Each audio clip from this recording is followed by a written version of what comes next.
Hard work alone does not make a man wealthy, and being good or honest is not sufficient to make his heart feel glad.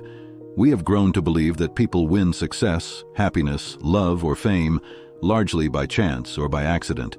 We grit our teeth and we try perseverance, but even that does not work unless we are fortunate enough to follow a particular sequence of events which very few people really understand. Those who have succeeded have found it very difficult to explain their methods to others so that they might use them successfully. Those who are prosperous can seldom impart their secrets to us so that we may also learn how to become prosperous. They tell us that we must be ambitious, that we must have a definite purpose in life, that we must know what we want and have the courage to fight for it. If you have tried to follow any of these directions without the key for finding the purpose or the object which fits your requirements, you know how utterly hopeless these admonitions really are. Such instructions are about as useful as the familiar wisecrack, "Nothing succeeds like success." The problem is to find a purpose which is sufficiently interesting to set your natural powers in motion. You cannot drive yourself into success. You must be inspired into achieving it. It must be a thrilling adventure, which you prefer to any other experience. The question, which we have all been asking, is just how does one achieve, what must one do, or what is the secret? In order to find the answer to any natural question, it is always advisable to go directly to nature. It is useless to just make another guess, for there is not one chance in 10 million that your guess would be anywhere near the facts. Before you can understand the complex methods which are used by successful men, you must first learn to understand the simple laws which nature uses. All things become simple as we learn to understand their true nature. How, for instance, does a tree grow and achieve its stately grandeur? Does it follow a methodical plan of growing? If we investigate, we find that the growing of a tree is a very orderly process. The tree uses the nourishment which is within its reach. It grows and it continues to grow, little by little, as it reaches for new nourishment. The tree does not pass up anything which is usable, nor does it reach out greedily for things which are way beyond its reach, nor for things which it does not really need in the business of growing, nor does it try to hang leaves 100 feet in the air until it has grown a trunk and limb structure up to that point. When once it has reached a given point of size and splendor, it does not stop and celebrate, nor get egotistical, nor brag about its achievements. It keeps right on tending to its own private affairs. It continues to grow a larger and a finer tree. Achievement is an orderly growing process. You cannot do it well if you try to overreach yourself or exceed your natural speed or step beyond your natural limitations. An oak tree would be a failure if it tried to be a cherry tree, and nothing but discontentment could be gained from envying the birds and their ability to fly. An oak tree can be successful only when it follows the methodical business of being an oak tree, for nature did not give the acorn any option in the matter. The successful achievement of an acorn consists in growing a very definite kind of a tree, for nature built a very definite kind of growing ability into the acorn. By the same process of reasoning, it becomes apparent that a robin would make a mistake if it were to try to impersonate a tree.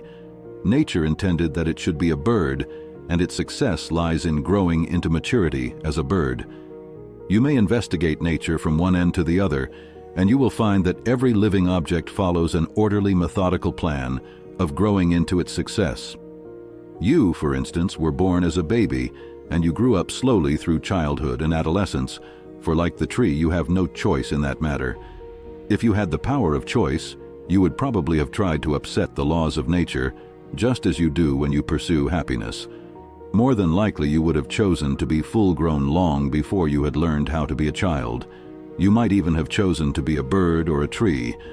You might have tried to act the part, but you would have made a failure of it, because nature designed you to grow up as a human being. So it happens that we all grow up through childhood, adolescence, and maturity in an orderly manner, because nature is wise enough not to give us any choice in the matter.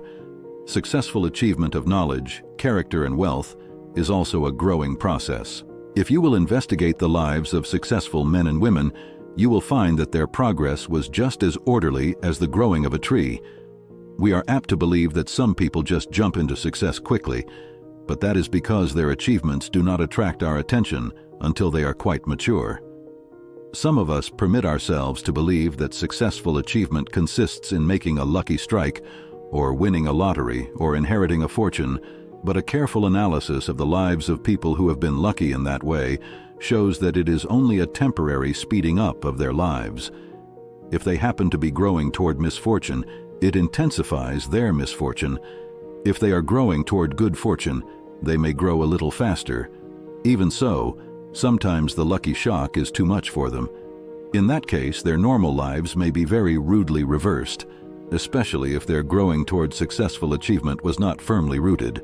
Successful achievement is really an orderly and a methodical process of growing, which started from nothing but an urge to achieve, plus the opportunity, the material, the ability, and the environment in which the individual happened to sprout that urge.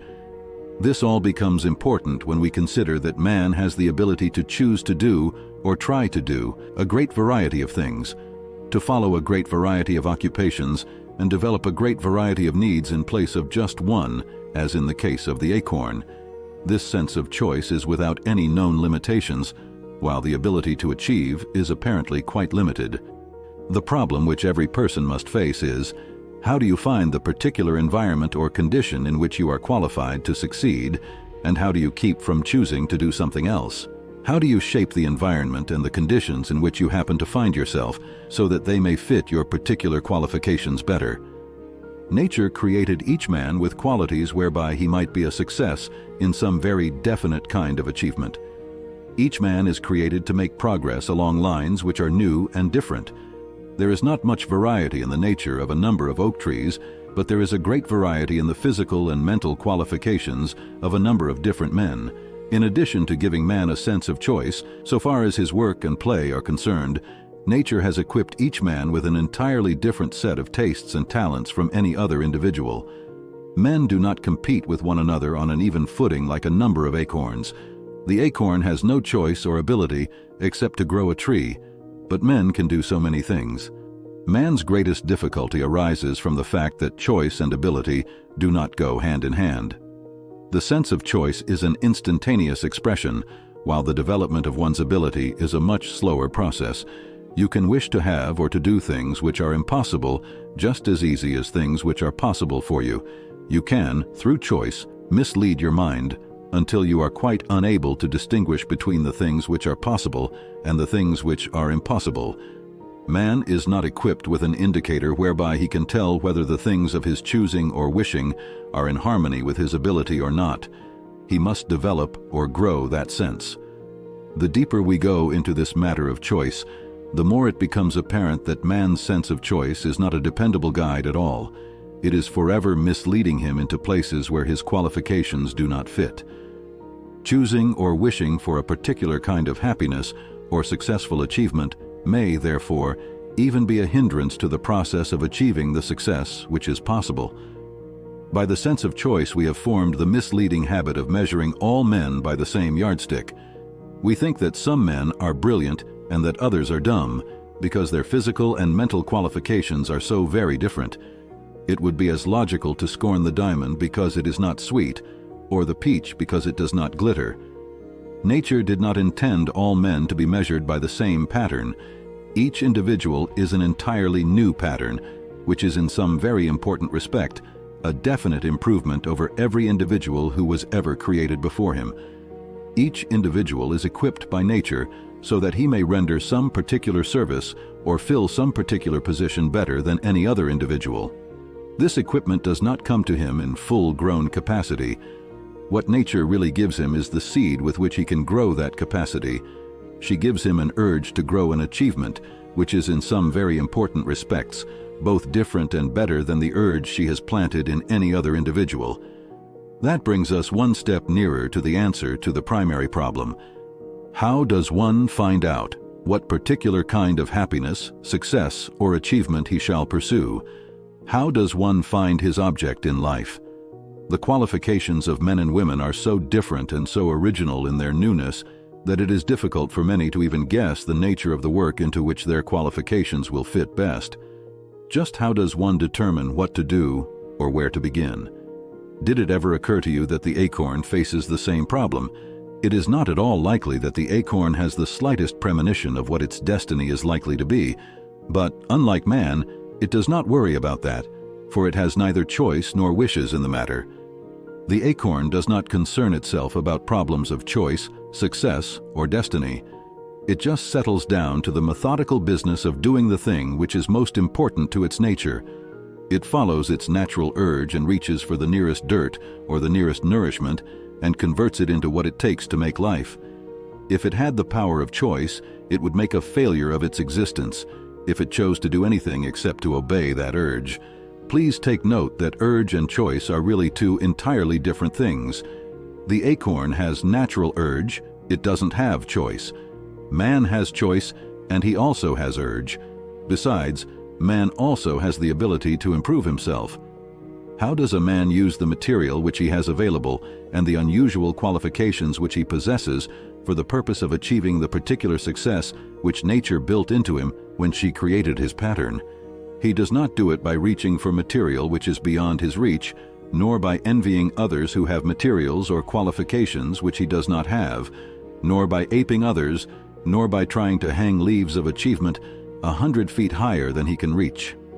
He does it by converting the things which are right at hand or within his reach into something useful with the talents which he himself possesses. The most important part of achievement is to obey that natural urge to express and exercise your talents.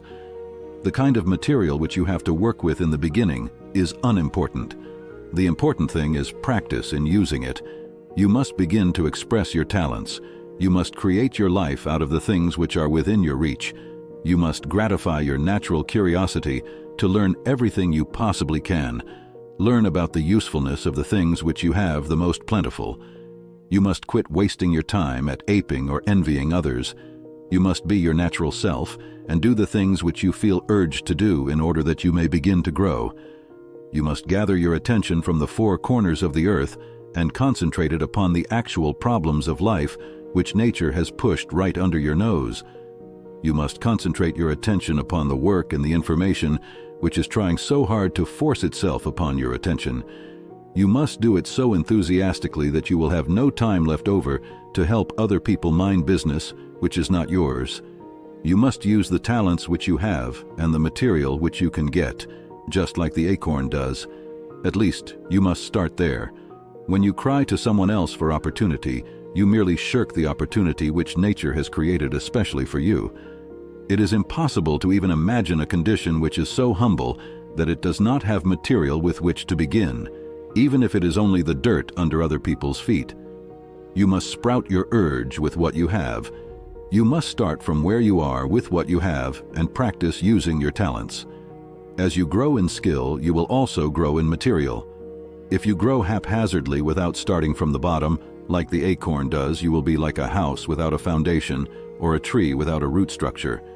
You may build ever so cleverly, but your building will not stand up.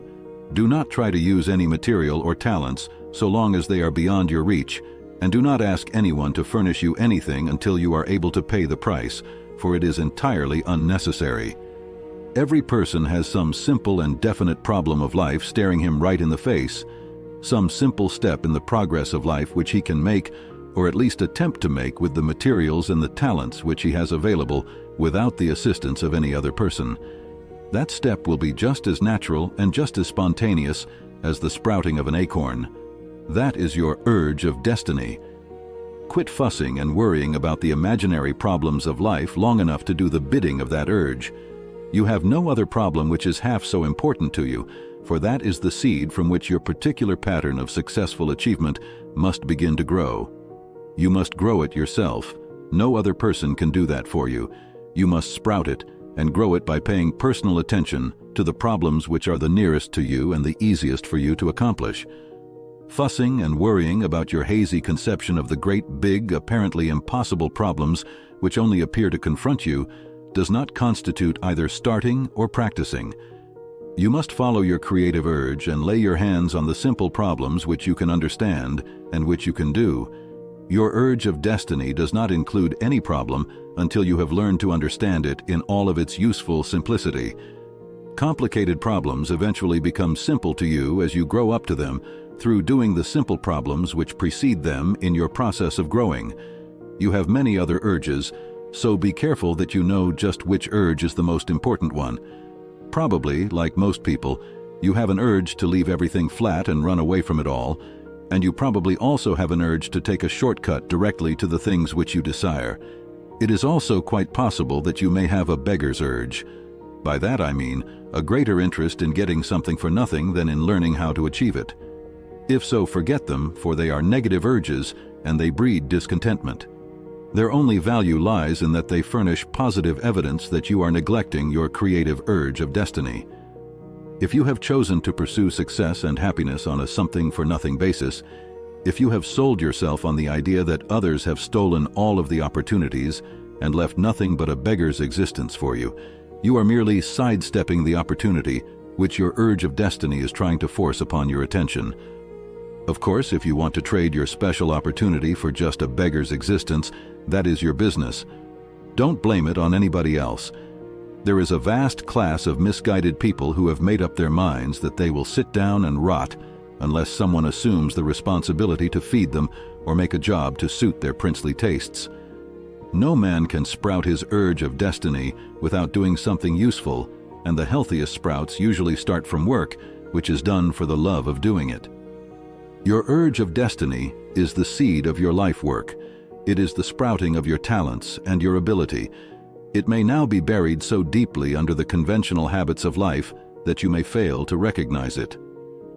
Probably you once tried to express it in one great effort as a full-grown reality before you had earned the benefit of some very necessary growing experience, and the world scorned and discouraged you so completely that you have been afraid to let it come to life again. If the acorn had a sense of choice, it also might have lacked the courage to try again after the first cold winter. Fortunately for the acorn, it has no sense of choice. It does not realize that it has faced discouragement, so it bursts forth with renewed life with the first warm days of spring as if nothing had ever happened. It does not know how to feel downcast, nor does it get impatient with the slow, methodical process whereby nature has planned that it should grow. It just pushes up a little farther during each succeeding summer, obeying its natural urge and increasing little by little the measure of its achievement according to the pattern over which its ability was created. Now, before you decide that nature played you a dirty trick when she gave you the power of choice, let me assure you that the awareness of consciousness would be altogether impossible without a sense of choice. Let me also assure you that choice is the sense of comparison and not a power at all. It is but the ability to recognize things by their similarity or by their differences. When we try to make a power out of it, we only kid ourselves because it does not work that way. That which men have mistakenly come to call power of choice is but a wish to live their dreams, or rather a wish to turn their dreams into realities on a wish and want basis. It is an effort to ignore the realities of life, an effort to recast nature to suit our wishes. We do not have the power to do that. Men were not consulted when the natural laws were made. The individual was not even consulted when his talents were assembled and his pattern of achievement cast. Your power is limited to two very definite expressions. You can detect and follow your urge of destiny, and you can improve the skill of your physical and mental tools and equipment through practice. Nature has wrapped up all the blessings in the universe for you in those two packages. If you choose not to follow your urge of destiny, it doesn't make very much difference what you do choose, for you will be wrong. You will be out of tune with destiny. You will be out of tune with the achievements which nature had in mind when she assembled your talents. You will be what is commonly called a square peg in a round hole. When you obey your urge of destiny, when you satisfy it by doing the simple task which it directs to the best of your ability, you will find that it will continue to urge you on to a next and slightly higher step. It will be a natural step in line with the added skill and knowledge which you have acquired in taking the preceding steps. Your urge will grow and direct you just as fast as you will follow it, for natural urge is the active power of the natural law of successful achievement. Here is a simple statement of the law. There is a natural creative urge in every living creature which is the first of a progressive series of urges, which indicate a progressive series of steps, which lead that creature to the achievement, which it is especially fitted to enjoy. The secret lies in this: the next urge or step does not come until after the preceding one has been entirely satisfied.